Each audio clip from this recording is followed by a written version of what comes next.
ജിദ്ദയിലെ തെരുവുകളിലൊന്നാണ് ഷറഫിയ.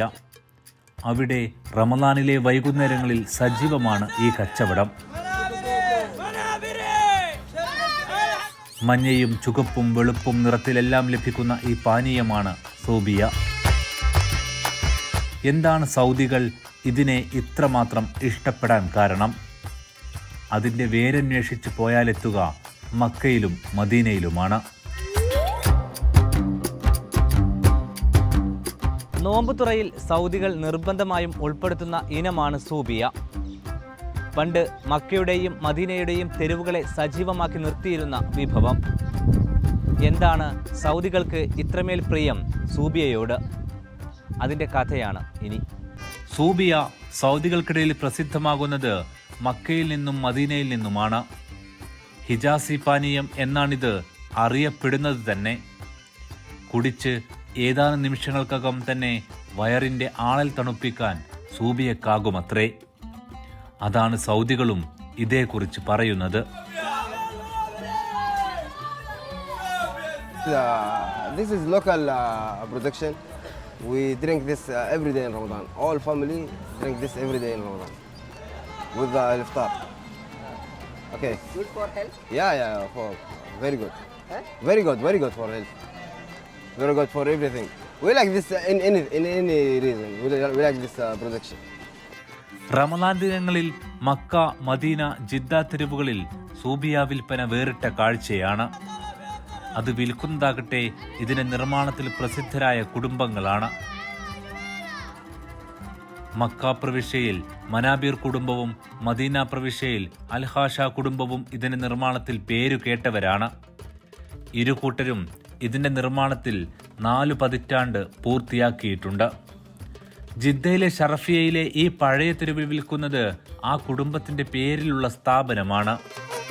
സൂബിയ നിർമ്മിക്കുന്ന മനാബിരി കുടുംബം. له دحين حاليا تقريبا 44 سنة أو 42 سنة. اسمه المحل سوبيا منابري. هذا المحل طبعا عبارة عن عصيرات رمضانية أو موسم يعني تقريبا. العصيرات هي عبارة عن سوبيا. في عندك سوبيا الزبيب وفي سوبيا الشعير وفي سوبيا الدخن. طبعا كلها أول شيء الزبيب عندك كويس للحصى إنه ينظف الحصى اللي في الكلى. حتى نفس الشعير نفس فكرة الزبيب طبعا. وعندك الدخن كويس للعظم بالذات للكبار السن وزي كذا. പാരമ്പര്യമായി ലഭിച്ച തൊഴിലിനെ ഇവർ ബ്രാൻഡാക്കി മാറ്റിയിട്ടുണ്ട്. ഉച്ചയ്ക്ക് ശേഷമുള്ള സമയമാണ് ഏറ്റവും കൂടുതൽ വിൽപ്പന. ദൂരദിക്കിൽ നിന്ന് പോലും സൂബിയ തേടി ഇവിടെ ആളുകളെത്തും. 1.5 ലിറ്ററിന് 15 റിയാൽ മുതൽ 25 റിയാൽ വരെ വിലയുണ്ട്. ഓരോന്നിനും ഓരോ രുചിയാണ്. നോമ്പിനാണ് ഇവർ കാര്യമായിട്ട് ഉപയോഗിക്കുന്നത്. ജ്യൂസായിട്ട് ഉപയോഗിക്കുന്നതാണ് ഇതെല്ലാവരും ഉപയോഗിക്കുന്നത്. പിന്നെ പല ഐറ്റം ഉണ്ട്, 10-9 ഐറ്റംസ് ഉണ്ട്. ബാർലി, ഈന്തപ്പഴം, ഡ്രൈ ബ്രെഡ്, ഓട്സ്, ഉണക്കമുന്തിരി, പുളി, ഏലക്ക, കറുവപ്പട്ട എന്നിവയാണ് പ്രധാന മിശ്രിതങ്ങൾ. വെളുത്ത സൂബിയ ത്വായിഫ് പ്രദേശത്ത് വിളയുന്ന പ്രത്യേക ബാർലിയിൽ നിന്നാണ് ഉണ്ടാക്കുന്നത്. ഇത് കുടിച്ചാലുള്ള ഗുണം അനുഭവിച്ചറിഞ്ഞവരാണ് സൗദികൾ. വൃക്കയിലെ കല്ല് പൊടിക്കൽ, രക്തത്തിലെ കൊളസ്ട്രോൾ കുറക്കൽ, വയറിലെ അസ്വസ്ഥതകൾ ഇല്ലാതാക്കൽ, മൂത്രതടസ്സം പരിഹരിക്കൽ എന്നിവക്കെല്ലാം പോരാളിയാണ് സൂബിയ. ഇഷ്ടപ്പെട്ടത് അതിൽ ചുവപ്പാണ്. അതിൽ മുന്തിരി, ഈത്തപ്പഴം, ഷൈർ ഒക്കെയാണ് അതിലുള്ളത്. പിന്നെ ഉള്ളത് കർക്കത്തിയാണ്, പുളിവണ്ട അറിയാം നമ്മുടെ നാട്ടിൽ. പിന്നെ പുളി, തമറിന്തി അറിയും ഇവിടെ. പിന്നെ ഷൈർ അറിയും. വെറും ഗോതമ്പിൻ്റെ ഇതുകൊണ്ട് ഉണ്ടാക്കുന്ന ഏലക്കായും കറമ്പട്ടിയും ഇട്ടിട്ടാണ് ഷൈർ ഉണ്ടാക്കുന്നത്. മലയാളികൾക്ക് അത്ര പരിചിതമല്ല ഈ പാനീയം. പക്ഷേ ഒരിക്കൽ ഉപയോഗിച്ചവർ വീണ്ടും വീണ്ടും ഉപയോഗിക്കുമെന്ന് റയീസ് പറയുന്നു. സൗദി കഴിഞ്ഞാൽ ഈജിപ്തിലാണ് സൂബിയ ഏറെ പ്രസിദ്ധം. 2-3 ദിവസം കഴിയുന്തോറും ഇതിന് വീര്യം കൂടും. അതിനപ്പുറം പോയാൽ പിന്നെ പുളിപ്പാകും.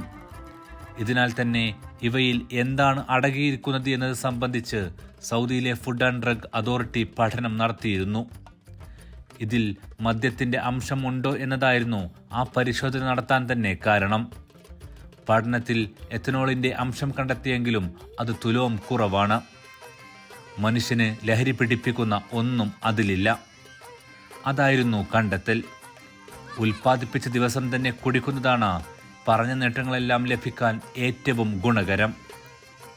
ഗുണങ്ങൾ ഏറെയുള്ള സൂബിയ ഇതിനാലെല്ലാം തന്നെ റമദാനിലെ ദാഹങ്ങളെ തണുപ്പിക്കുന്ന കുളിരാണ്. മക്കയുടെയും മദീനയുടെയും പ്രിയപ്പെട്ട പാനീയങ്ങളിലൊന്നാണ്.